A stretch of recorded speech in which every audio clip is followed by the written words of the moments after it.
patience.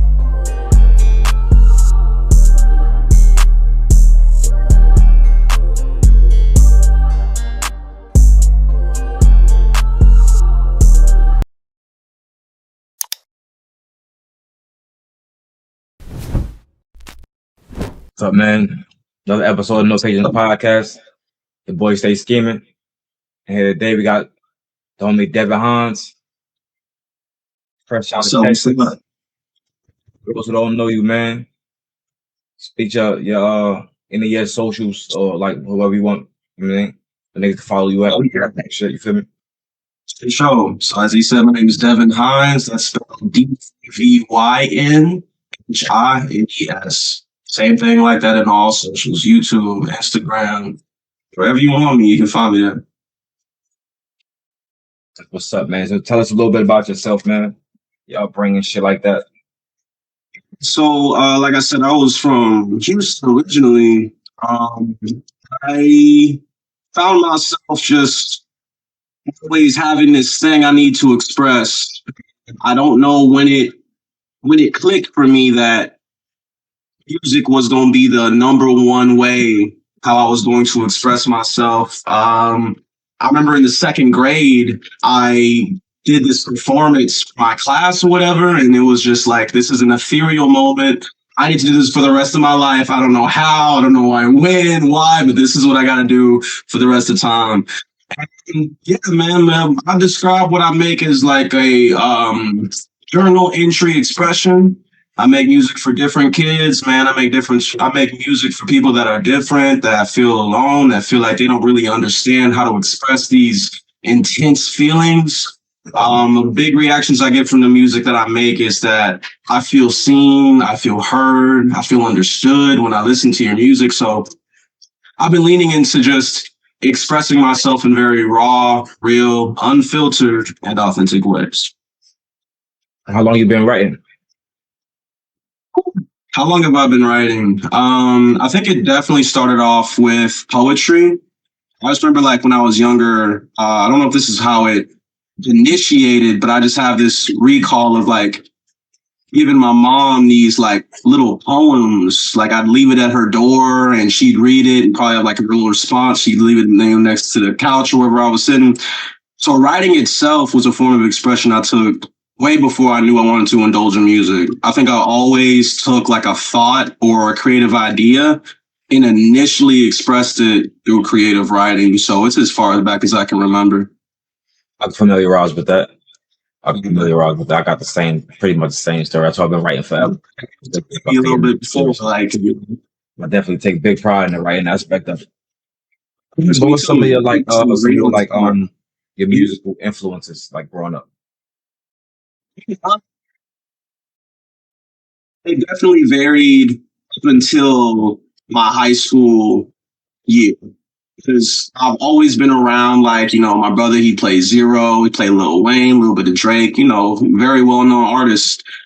It wasn't until I had my own personal emotional depth as a person and needed music till I found my artist. And the artist I'm thinking of specifically is none other than XXXTentacion, man. Rest in peace.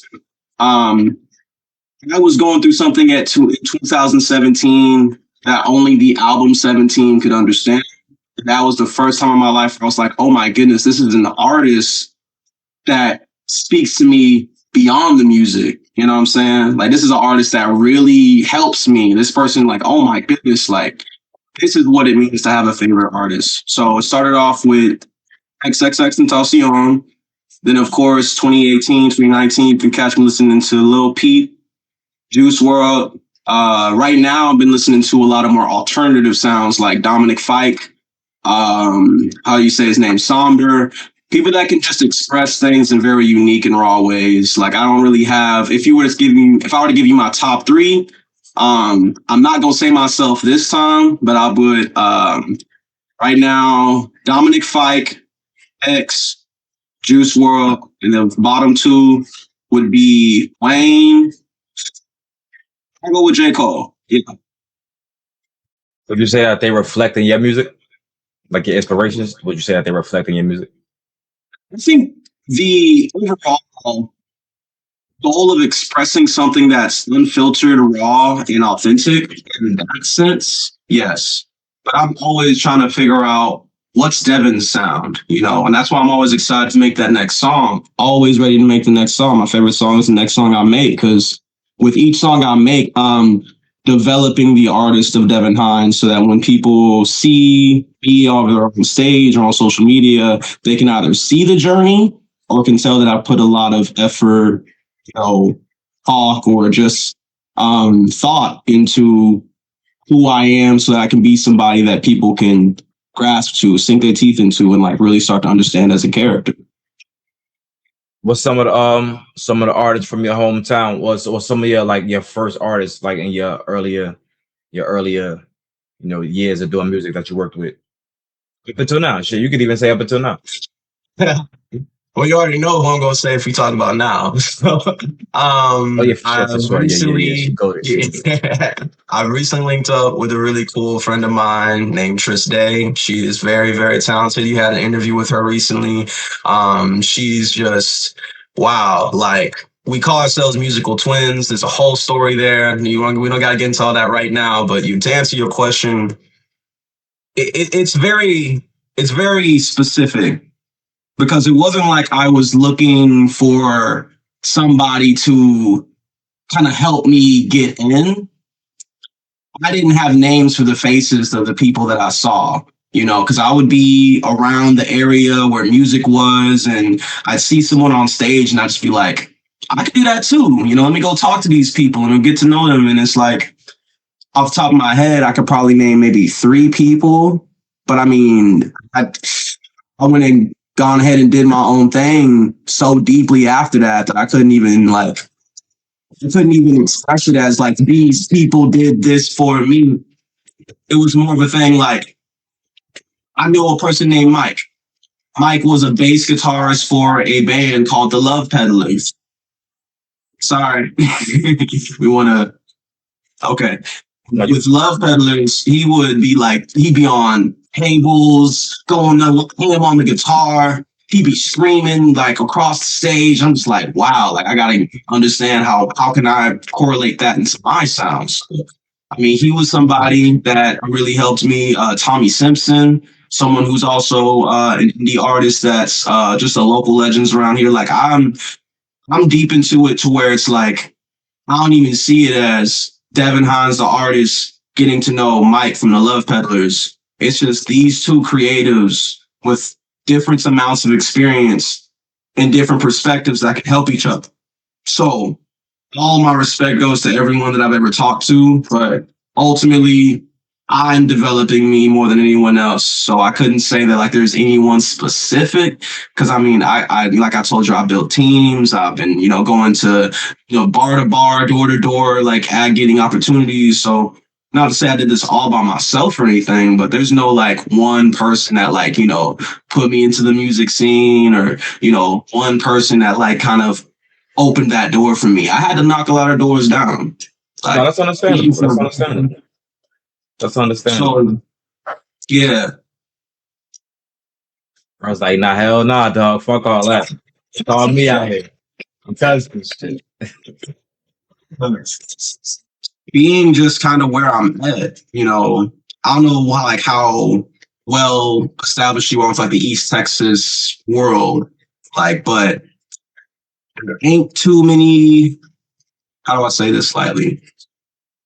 There isn't too many people that are like, I want this brother on my stage. You know what I'm saying? So when I say I had to kick doors down, the amount of times I walked into a venue and I could just feel off the vibe that this was going to go great, I can count on one hand. I've been to hundreds of venues, bro. So I can't say that somebody, regardless of ethnicity, regardless of gender, regardless of any of that shit, I can't say that somebody, one person was like, this is your key. This is how you're going to do this. This is how it's going to work for you.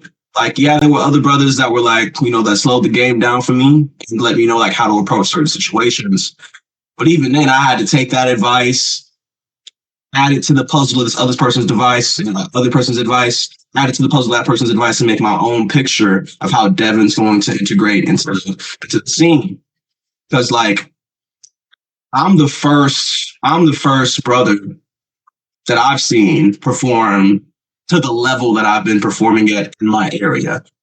Now, obviously, I'm not Drake, so I'm not Lil Wayne. The whole world don't know my name, but East Texas is very peculiar on who they want to represent, who they want to bring, and who they want to say that this person represents us.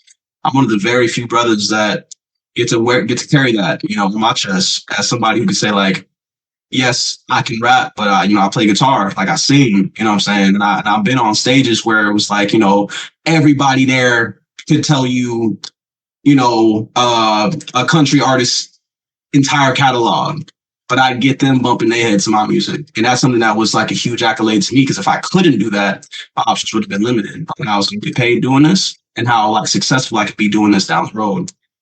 I never changed face. I never put on a mask. I never said, this is my alternative self. I showed them, hey, my name is Devyn Hines. This is the music that I make.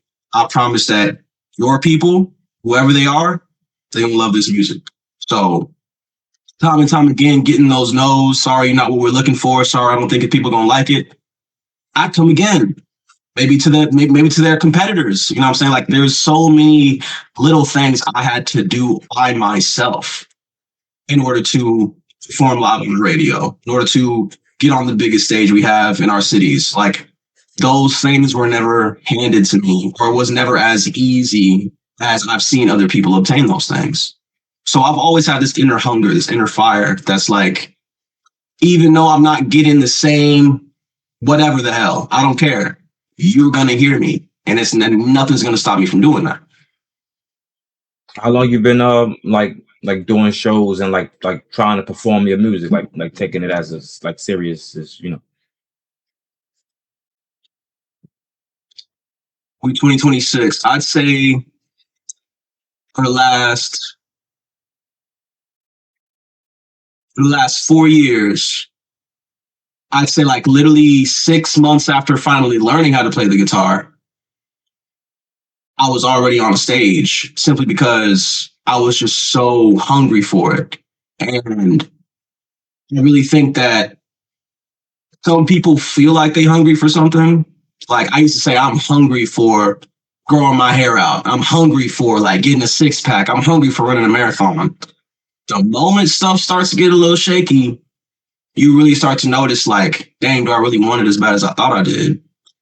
With music, it was nothing like that. With music, it was like, regardless of, how hard it is to maintain performing, I'ma still give it my 110%. And I'm not saying effort is the difference between somebody else making it and somebody not.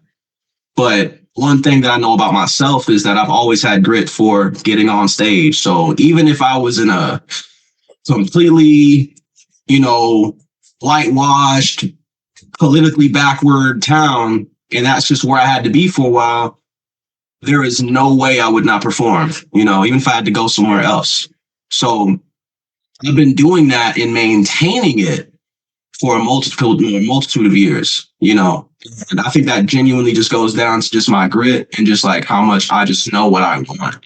Because like you can tell people, like people say like, oh yeah, I'd like this, I'd like for this to happen, and if life would be better if that happened. But if you were to stop them and say, what do you want?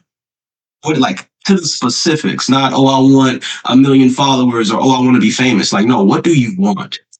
I sat with myself, Zach. I sat with myself and said, Devyn, what do you want? I said, I want to perform. Whatever it is. I majored in theater through college because I knew how much I loved to perform. So I knew that there was nothing that was going to stop me from getting on the stage and doing what I needed to do, because it was that very little to do with like keeping my inner child happy. Not to say it's nothing to do with that. It has a lot to do with that.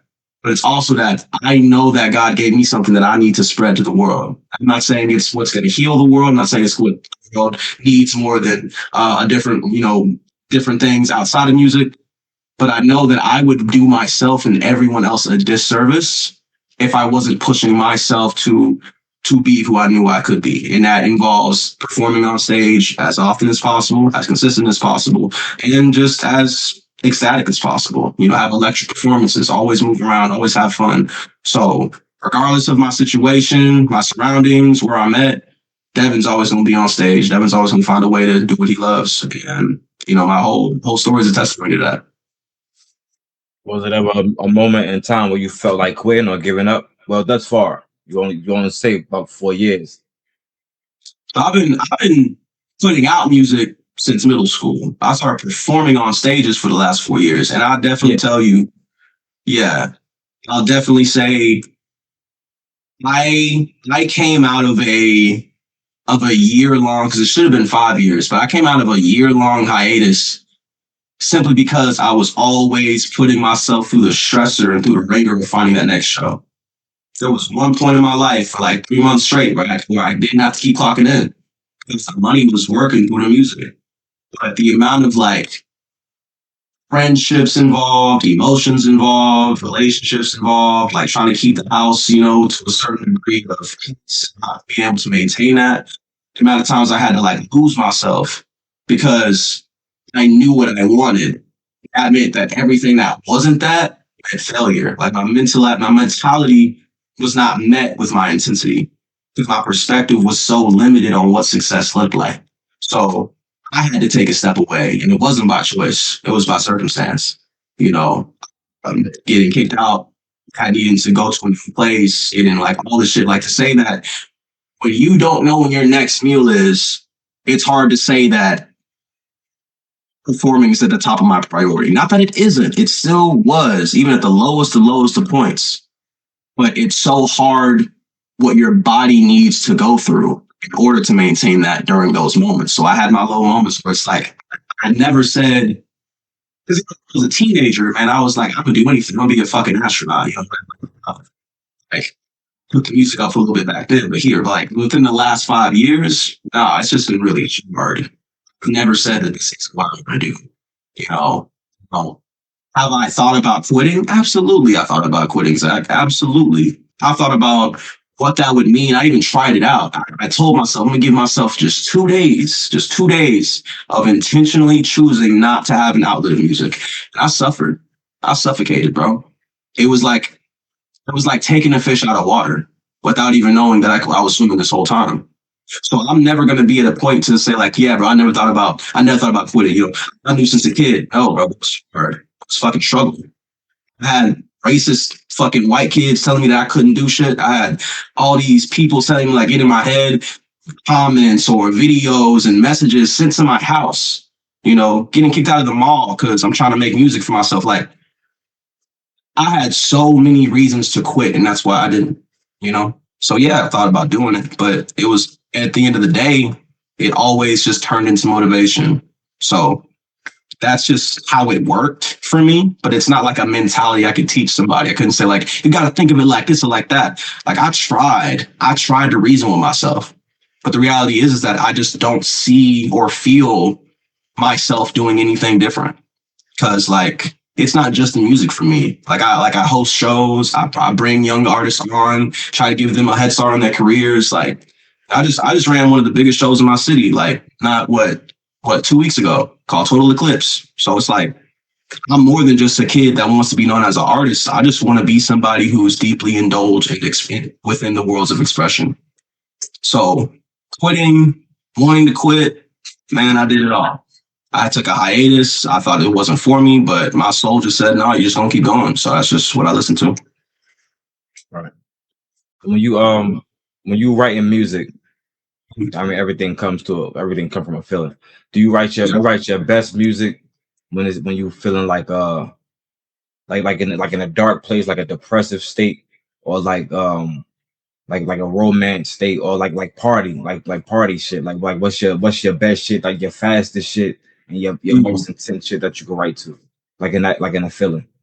Yeah, I hear what you're saying. It's a little more specific. To make the best piece of art, you have to forget that you're making art. I remember I made a song called Meteor. This song went fucking crazy. Both with the numbers, both with just impact, with the music video.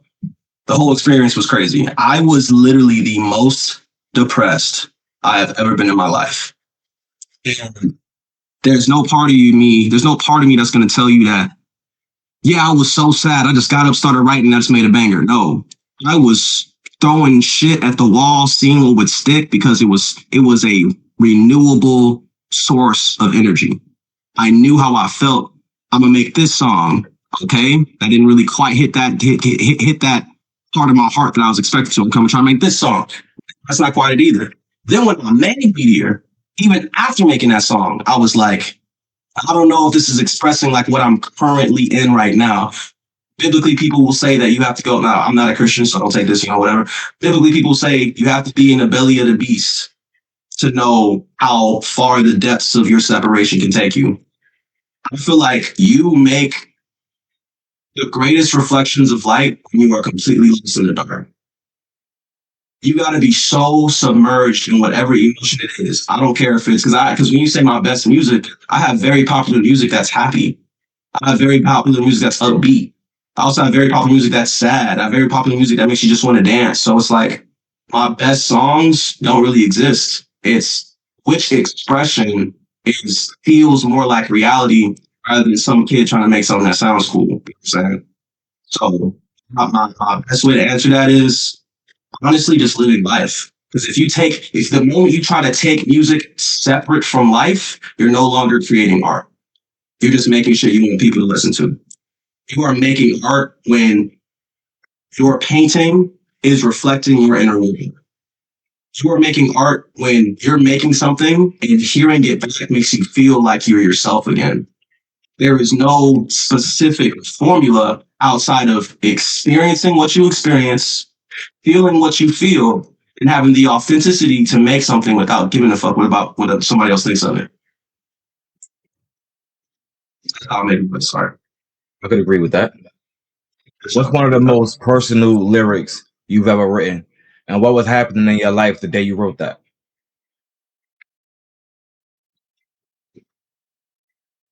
I make a lot of songs. Let me look up my lyrics real quick. You got my laptop. So or not, however that's gonna go. Ready. Okay, sweet. So this is my first release. It's a song called Lonely Child. This is a bit of it's a bit of a block, so stay with me. Ain't no truth sadder than this. Drugs always find lonely kids. I say my dad is on the road, just not on the one that's heading home. All alone in my room, I can see the stars align. So I smile and play my music just to block what's on my mind. Motherless kids are out chasing thrills. Fatherless kids are out chasing pills. Turned 19, started signing deals. Seeing it now still gives me chills. Ask me how I feel while bothered. I can't tell how I feel inside. I'm one in a million, like my father. That means I'm hard to come by. That's not a flex. Wondering who will hurt me next. I spent my whole life in distress. Music's my way to express, not to impress. Not you, not me, or nobody, because people fold like origami. I just know that for my kids, they won't live the life I lived. Something.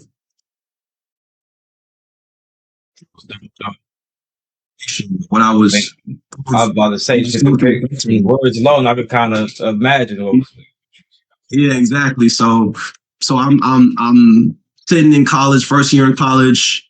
I'm finally like re-looking at my life because when you get to a certain level of awareness, consciousness, and wisdom, you start to look back at your one life and then realize like, oh, I've already lived so much, So I'm looking at my younger self. I'm seeing myself on the side of the road waiting for my dad to pick me up. And when he never came, it was like that sadness that I just kept pushing to the back of my mind. I was looking at this paper, and I was writing this lyrics, and like tears were falling out my eyes. And the moment I finished the song, my dad called me. My friend has this word called serendipitous. It's when the universe is super synchronistic and is opening pathways for your mind to understand what's going on. In that moment, I knew that I made something that was real, Like I said before, like you can either make art or you can make some shit you just want people to shake their head to. And not that they're entirely different. It's just that if you're only focused on getting a reaction, then you're not really focused on bringing beauty to the world. And that's what art is. You know, without art, Earth is just a rock, man. So I feel like I was in a place where I finally understood that I can express what I don't understand about myself. And that A, helps me understand myself, and B, helps somebody else out there understand their situation so they can look at it with clarity. Because that's the truth. That's what we all looking for, man, to look at our situation with clarity. Because everyone is asking why. People are putting on suits to jobs they don't care about. People are looking at lives and they're asking themselves, what road did they take to get here? When you can look at your situation with clarity to say, this makes sense. Like, I don't know who it was that told me this, but they told me, you don't know it now, but one day you're going to look back and be very grateful that you chose to be who you are. And that shit rings to me in every song that I try to make because it's so freeing to have clarity, clairvoyance. I had no clarity on my upbringing, you know, so I never knew, like, separate parents. I never knew what the true story was. You hear one thing from your mom, another thing from your dad, and it's like, okay, well, which one of y'all niggas is telling the truth? You know what I'm saying? So it was always a series of like, I'm just not going to look at that because it doesn't bring me clarity. It just brings me confusion. If you can look at old confusion and find new clarity, you just unlocked a piece of yourself, my friend. So that's what I'm trying to do with the world. It's a fact. Describe a studio session that changed you. And who was there? What was the vibe? I remember walking back home from school, seeing my friends play basketball. I walked over to him and it was like, yo, Devyn. I was like, what? It's like, bro, there was this dude. He came out here and asked if he knew anybody who sang. Or it was like, yeah, bro, our friend Devyn sings. He just left. They pointed at his house and it was right over there. And, you know, my happy self, I went over there and knocked right on that door. I was like, hey, bro, somebody said they want a singer. Here I am. You know what I'm saying? But he wasn't there. I had to wait like the next day. This was the beginning of I want to say, 8-year-long relationship. Somebody that I know to this day, ETX Dre, right? Shout out ETX Dre. We always make bangers together. He helped me record. This wasn't the first song we made. This was the first song that I put on all platforms. Because I was a SoundCloud kid. I was a YouTube kid. I was a alternative platform kid. You know what I'm saying? And we released songs on SoundCloud and all this stuff. So then my first studio session was with him. Here's how it went. I would go through something. I'd go through heartbreak. I'd go through getting cheated on. I'd go through something that I feel like people can relate to, but I understood from my own perspective. I'd write it down. I'd find a beat online. I just write. And when I feel something, that's when I was like, okay, we're getting somewhere. And I'd dive deeper. And then I'd go to him the next day. I call him like, hey, yo, Dre, you free tomorrow? He's like, yeah. Hey, I'm pulling up around this time. All right. XYZ. Pull up to him around that time. I'm sitting in there. I might edit things a few here and there. I'm like listening to it back. I'm like, okay, let me try it like this. Let me try it like that. And the one thing I love about writing with Dre, I just recorded a song with him and Tris Day, and it was just a beautiful fucking day. Dre likes to give not advice, but like ideas. He's one of those people, like, remember he was talking about the other day when he was like, you don't got that guy. It's like, well, what if you tried it like this? What if you did this? What if you did like that? You know what I'm saying? He's that dude that would not only take what's already there and give an idea. He's the kind of person that would come up with stuff and just be like, what if we tried this? You know, like, what if? Not that you should, not that you shouldn't, but what if? You know, what if you sang it with 7 different tracks? What if you did with like a hot, like a falsetto vocal or like a more deeper bass vocal? Like, he was given all these creative ideas, and that is a music session. Outside of that, if there's no equity to the creative aspect of it, that's just a business deal. You're over there spending money for time, so you can use someone else's equipment. But if they're helping the artistic expression in some way, let it be behind the dashboard, let it be behind the microphone. But as long as they're actually infusing with the creativity, then that is a creative session. Because I've had shitty producers, bro. As a musician, you can't go far without finding at least 6. You know what I'm saying? So that to me was the ideal. You know, I have an idea. I bring it to the studio. Me and whoever's in that room sound like a lot of bodies in the room with me. I may have like a few friends with me from time to time, but everyone in there essentially, is adding to the artistic vision. Nowadays, with BandLab, with YouTube having a little bit more leniency, with Suno, it's like I haven't really used Suno 2 yet, like anything out yet with Suno. But now it's just like today. I was just in my car. I had this idea for a lyric. Search beats on YouTube. Okay, got the beat on YouTube. I'm hitting a melody. Okay, that's a melody. Let me figure out what the next line is. So it's very direct. I come home, I open BandLab. I'm playing what I wrote down with the video or the beat going. You know what I'm saying? So I'm like hearing myself sing it, because it's different when you're just like reading lyrics and you just like hear people. When you can hear how you sound on top of the beat before even recording it, it really starts to open the path on like, how am I going to get this expression out? Which is the goal at the end of the day for me. So nowadays, I open BandLab, I go open the YT MP3, I download the beat, I purchase the beat if it's really fire right in that moment. And I just, keep trying different altitudes, keep trying different expressions to where like I get that sound. And it doesn't gotta sound perfect. It's just gotta sound real, gotta sound authentic, gotta sound like there's an emotion behind those words. And I keep trying to, push it out in a way that feels natural. So I do that for a while. By day number 2, I'm editing, I'm mixing, I'm figuring out which volume set, how many layers, because I like to just get it all out first. I'm not too big on perfectionism. Not too big on this is what it needs to sound like right now. I haven't even finished the chorus. I ain't even finished the lyrics. I'm still building that. So I'm gonna get one quick line of the chorus, one quick line of the verses, one quick line of either the bridge, the hook, the end. Then once I get that next day, I'm stacking, putting multiple different layers of low vocals if it needs it. I'm editing, I'm shrinking, enlarging, doing different kind of reverb, different kind of high end, different kind of low end. Like I'm a big nerd when it comes to frequencies. So I'm really big on trying to make sure that my sound, now that it isn't perfect, but either reflects or is close to what I have in here. You know what I'm saying? So when I feel it, I'm like, okay, let's keep that going. Because when people turn something on the radio, they just want to feel something, even if they don't know it. They just want to feel something. So I try to create a feeling. That's a fact. Let's speak more about the. You said you'd be acting and shit too. You like fuck up with the little skits and all that.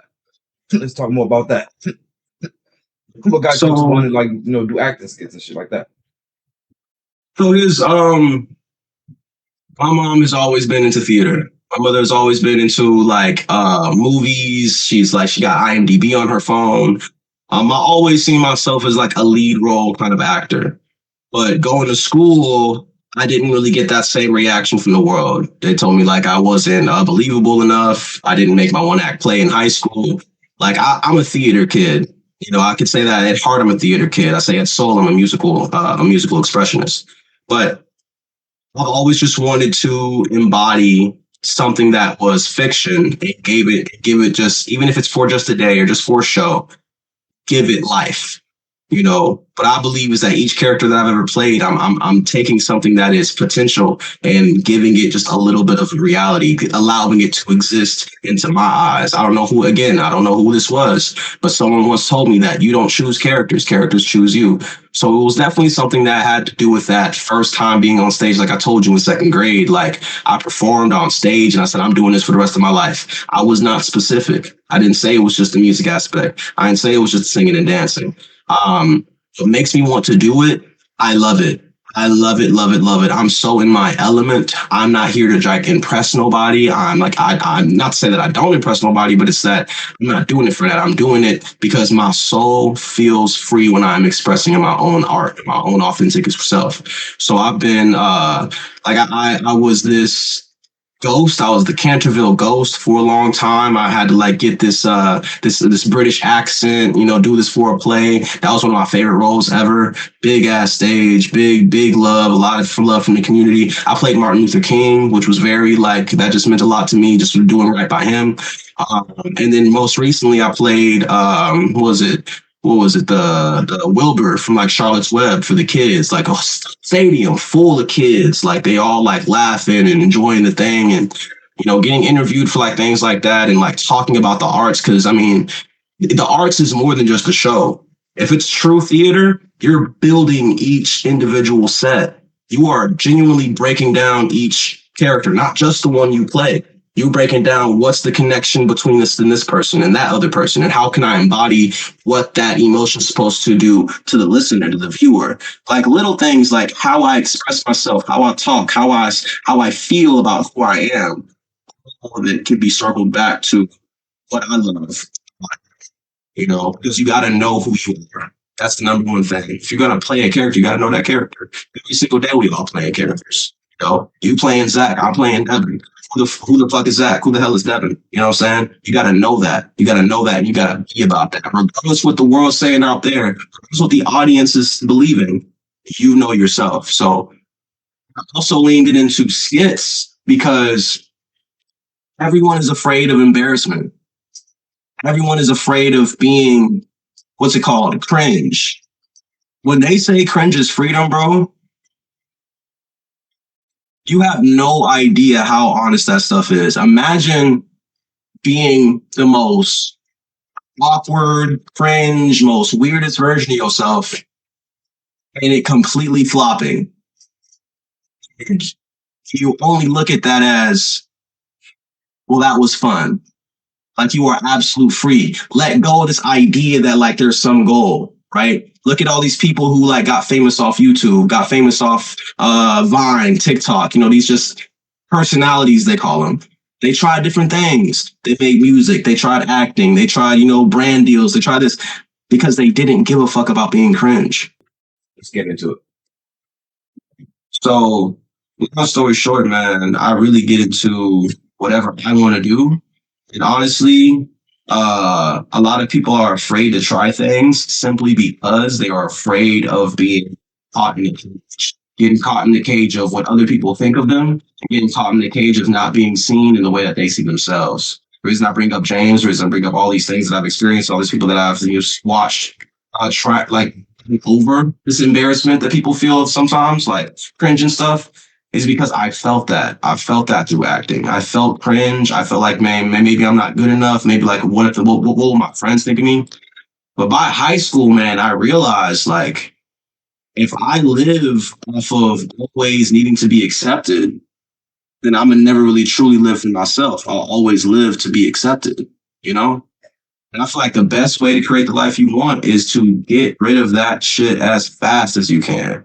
Make a fool out of yourself quick and as often as possible. I think somebody said recently that got a lot of traction. They said embarrassment is a underfelt emotion.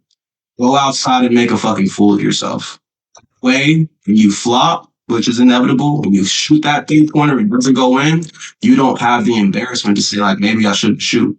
Maybe I shouldn't act. Maybe I shouldn't make music. Because you realize when you face those things, they were never big enough to make you put that down. The only thing that was big enough was the insecurity relationship you had with the need to be accepted. But here's something that most people don't know.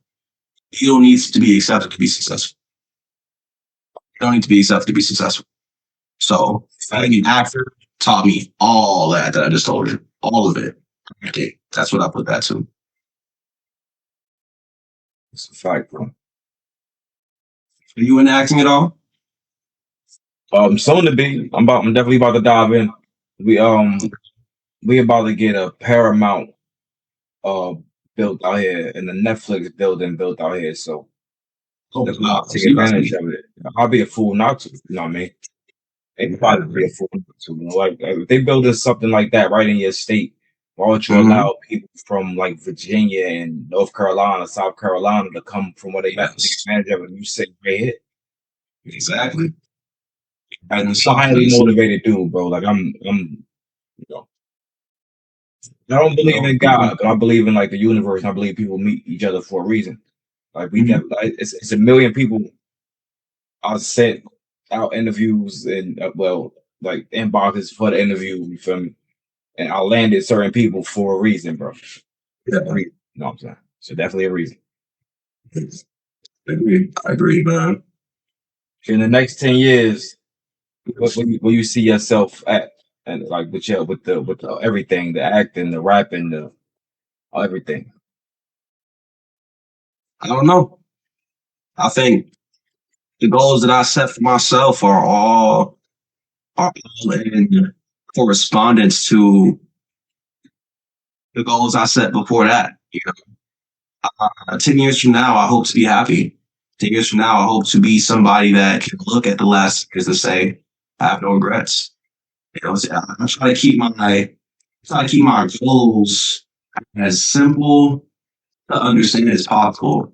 Because the moment I make it something that's objective, I now allowed that thing to be my king, right? If that didn't happen, now I feel this, right? If this didn't happen, then that must mean I'm a failure. Like X equals Y, I don't believe in that. I don't. 10 years from now, bro, the whole America could fucking collapse. 10 years from now, I could be Drake. I could be the next Michael Jackson. Who knows? Probably not the next Michael Jackson. I don't think we ever gonna get another one of those. But anything is possible. So to say that I will, like, my goal is something super specific, like I want 10,000 followers or I want this, I feel like that kind of sets a trap because you could be holding yourself back from 10 million followers if you told yourself you can only get 10,000. You know what I'm saying? So similarly, my goal is very simple. I want to be on the road. I want to be performing full time. 10 years from now, I want to be in a big city. I want to have everything that I don't understand to be understood. And if not, I hope within the next 10 years I get it understood. My goal as an artist, if I were to turn it into a story, but that complete, I'm not about to tell you a story right now, but if I were to make a beginning, middle, end, I'd want that end to be maybe as an idea, not what it needs to be. I could live somewhere in the fucking mountains, though. Knowing people are streaming my shit. I could have somebody post for me, like, hey, I'm deciding to go back on tour this year and just do that tour, go back off the grid. I was never one of those people that was like, oh, I just wish paparazzi would follow me around. Oh, I just wish that people would invade my privacy. Oh, I just wish that, like, nah, like I enjoy my privacy. I enjoy being able to, do the things that I need without always needing it to be a performance. I enjoy authenticity.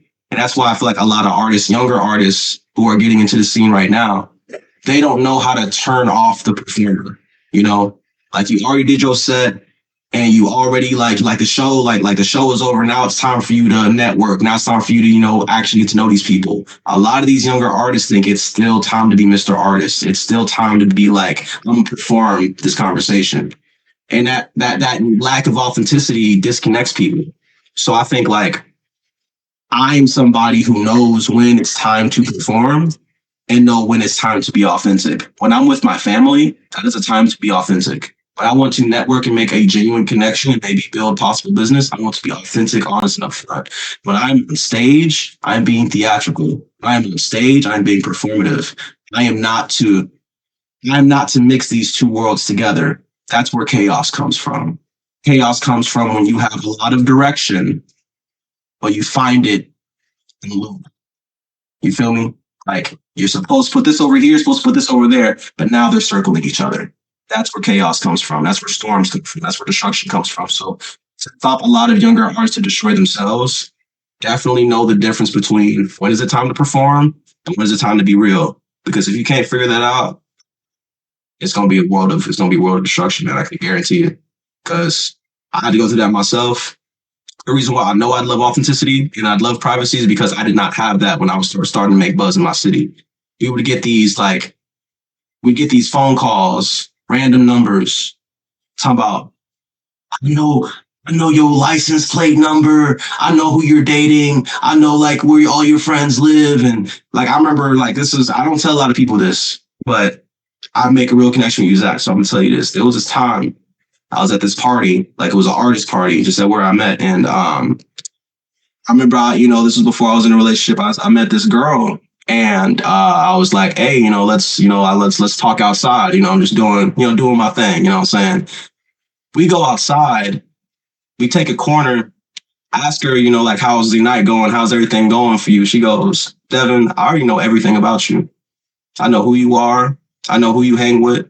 I know that you make music. I know that you act around the city. Like you have no idea how many people study you. And that shit, that day, that night was when I realized, oh, privacy is really fucking important. Because I never want to be caught off guard like that again.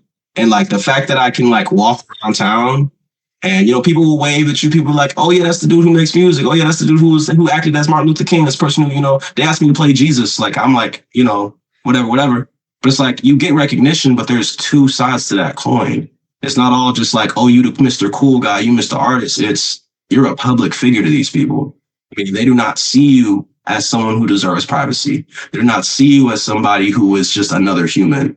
They say, I saw him on my phone. I saw him on a stage. I saw him do these things. So I don't see him as, someone I should respect. That's just somebody that I should judge. And you put yourself in that position as an artist. You do that. So it comes with it. But it's like after experiences like that and countless others, that's where I was like, you know what? Fame. I used to pray for fame, bro. Call me lost, call me whatever. But I used to pray for that people would just know me because I was trying to heal something that, wasn't being secured on the inside. So yeah, man, I definitely see myself having privacy. I definitely see myself being methodical, having a method of how I approach to people.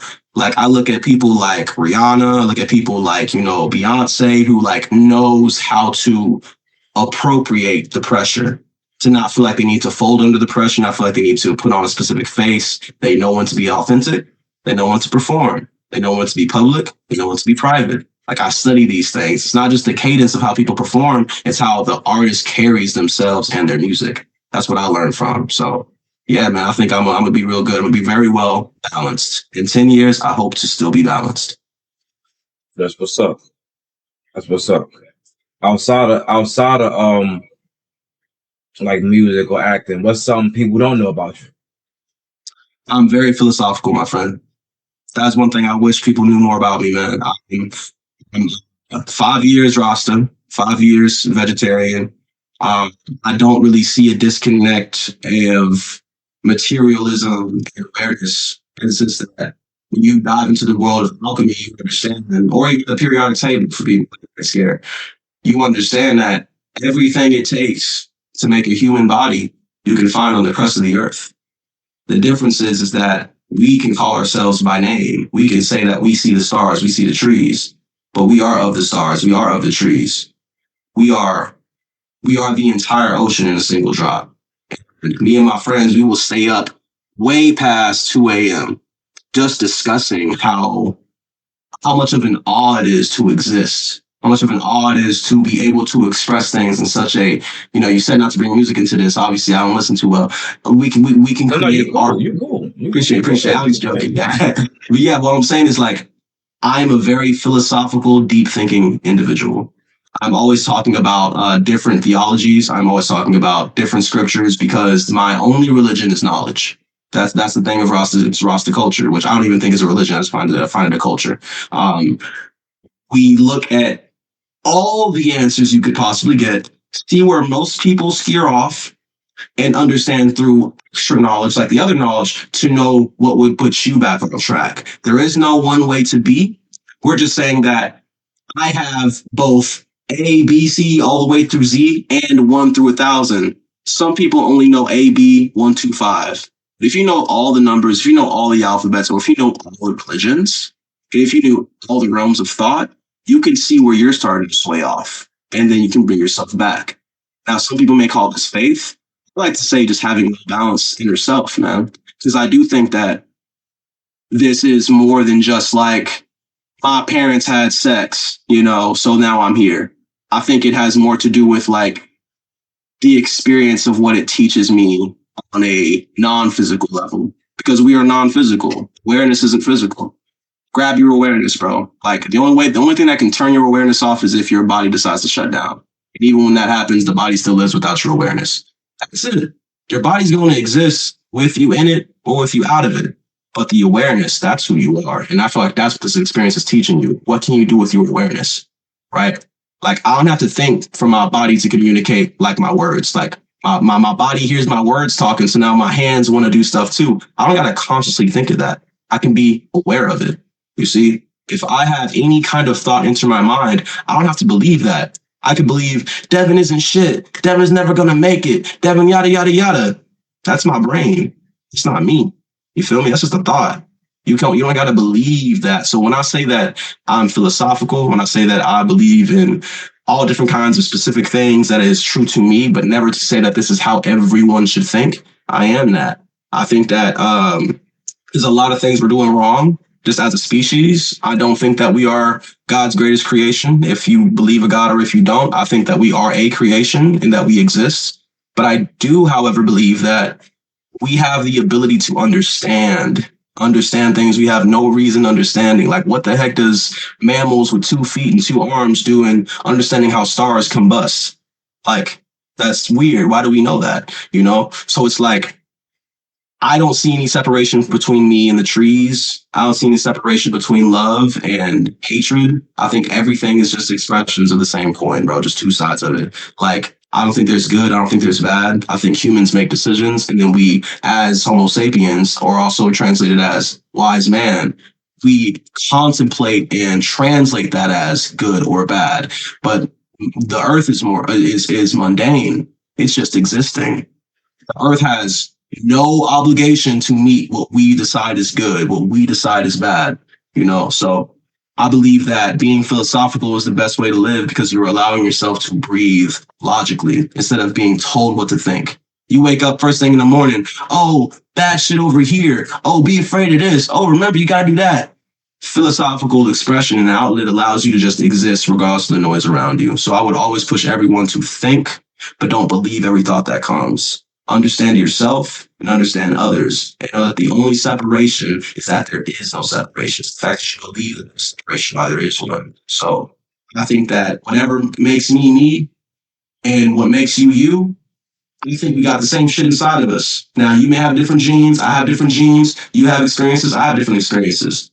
But Zach, I believe that you and I are one. I believe the same way how water molecules make a river, humanity makes soul. Humanity makes God, So I'm very open-minded to alchemy, to breaking down chemicals, to abstract thought, and being vegetarian. Holy shoot! Like I don't eat meat. I don't put dead animals in my body.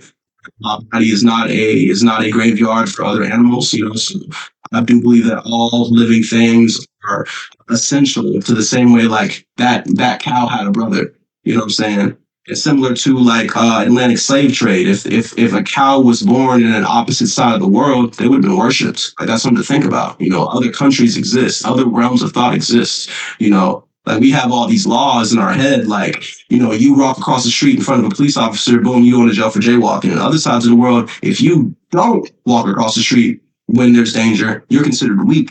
So it's like everything is not truth. Imagine a world with no countries. That's what the world already is. The human mind creates these barriers, creates these boxes. That's why I created the song called The Box. You got to kick down box to see reality. So I'm a big believer in reality. I'm a big believer in thinking about your decisions before acting on them.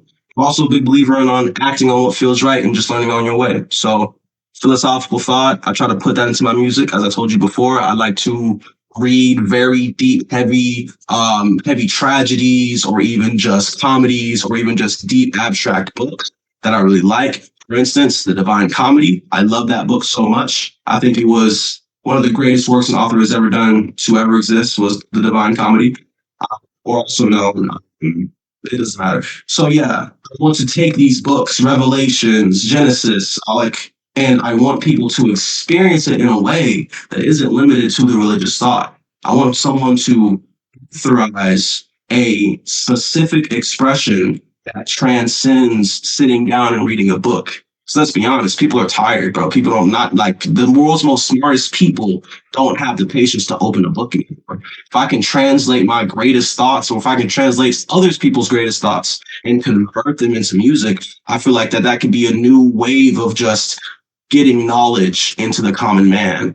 Like, this is something that Taylor Swift is doing right now with Ophelia. Ophelia is a very well-known princess, and people don't know that story. She's putting it in the song Ophelia. Now people are like, oh, who was that? Oh, what she's talking about. So like, there's people who have never seen books that I love, and I feel like I have just a huge outlet of like, I can read this book, I can remember what this book is about, what it was talking about, or at least just one aspect of that book, and put it in the music, or put it in a play. You know, I'm big on bringing culture to everything that we do. Culture isn't just like, you know, I'm a brother, I'm from the South. Culture is bringing something to life, bringing a motif, bringing an idea that transcends beyond just one outlet. You know, so that's something I'm big on, man. Philosophical thought and cultural expression. Past like, you know, like just basic religion. Like a person like me, I dive deep. I'm pretty much the same way. I just, you know, I went a whole another way. Um, usually before, like I'm an atheist, right? Yeah. So before I chose to become an atheist, I didn't just say, "Oh, it's not a God." Like, you know what I'm saying? I went and dive deep in a lot of different religions. Like, you know what I'm saying? So I'm gonna tell you about the Quran. I'm gonna tell you about the Bible. I'm gonna tell you about the Vedas. You know, shit like that. Yeah. So I'm pretty much Kanye with it. I just don't believe in a God. I believe, you know, uh I believe that we have a different type of purpose. I don't want to get into that's a different type of conversation. Towards a different type of level of consciousness. That I wouldn't associate that with heaven or hell either. You know what I mean? I just know that the soul leaves here and goes somewhere else. We don't stay here either. You could choose to stay here. That's why some people come back. You know? Okay. After we hop off, I'll send you some sources to reference, but you could go do your own research on that. You know what I mean? Knowledge is knowledge. Exactly. Yes. But, What made you? We know with that being said, what made you stop at being like a Rastafarian? What made you stop there? I definitely grew up in deep in the South, you're going to see Christianity every two steps you take. So I definitely grew up with the idea that I was Christian.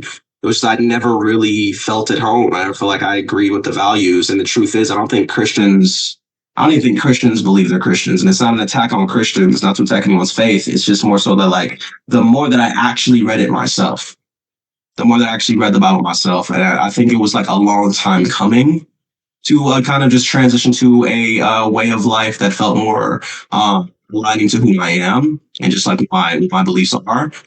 It didn't really flip until my trip to Florida. I went to Florida with my family. I want to say maybe like 3-4 years ago, and I remember speaking to this man from where was he from? Some place that starts with an E. Can't think right now. But he himself was not Rastafarian. He was aware of the Rastafarian culture. He was around the Rastafarian people. He would just speak about the history of America, the history of the culprit man, the history of like where everything went. And we're way beyond Atlantic slave trade. I'm not talking about the stuff that they skim over in middle school. I'm talking like deep history. I'm talking about a certain specific color of man coming in and telling you got to shave your head because we don't want you to feel authentic anymore. We're going to put mirrors in your walls so that you don't know how to reflect off the river. How to like there's all these different things that he broke down to me that intrigued my thought, intrigued my interest. He did not inspire me to become Rasta. He told me about Rasta and I did my own research. And by the time we made it back home, like it was there for maybe 3 days. I met him on the first day. So I met him after our first day there. From those last 2 days, all the way driving back to East Texas, my nose was deep into my laptop learning everything I could about this culture because everything they told me just made sense. You know, I feel like one of the things that really start to push people to the understandings of where I'm coming from, like Bob Marley, huge Rasta. Everybody knows Bob Marley. You know, everybody knows what he was there for.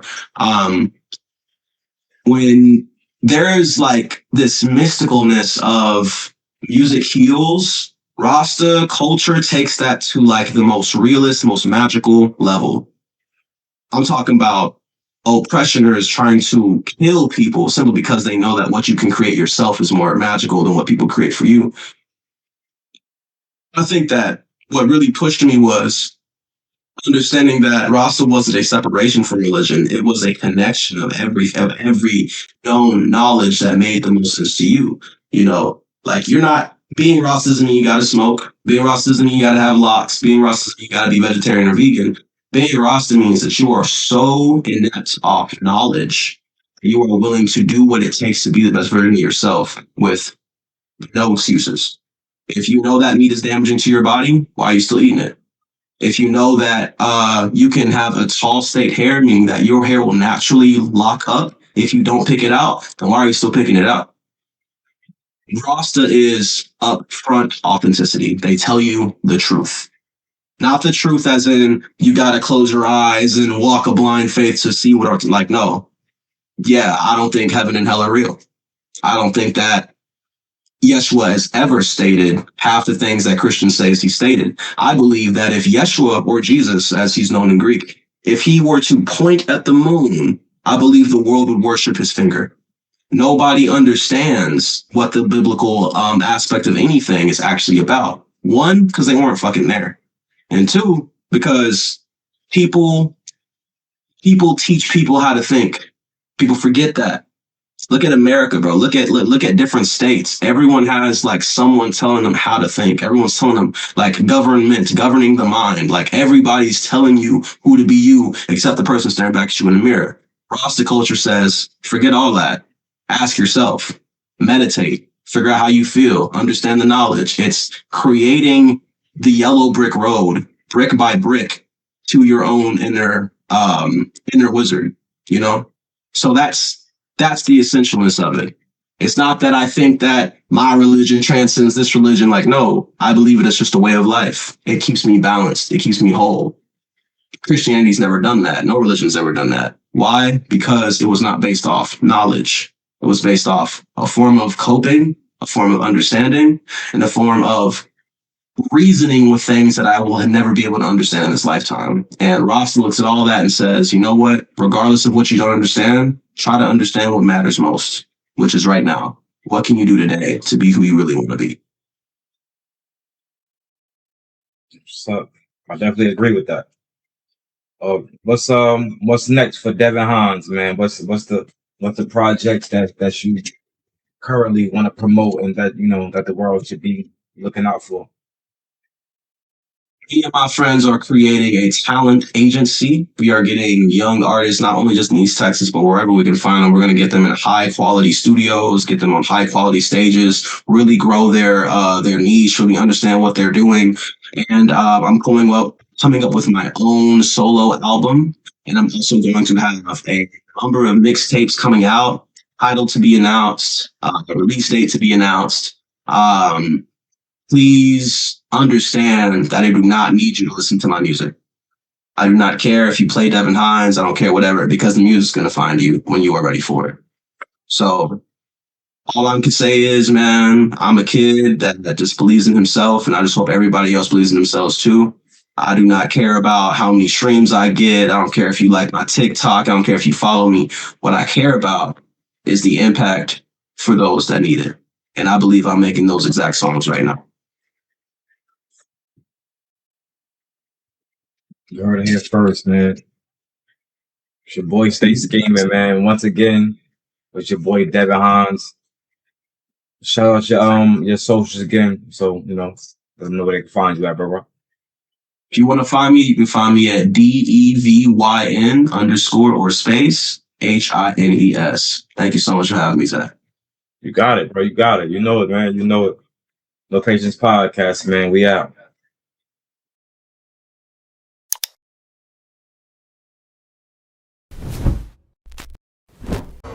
No patience.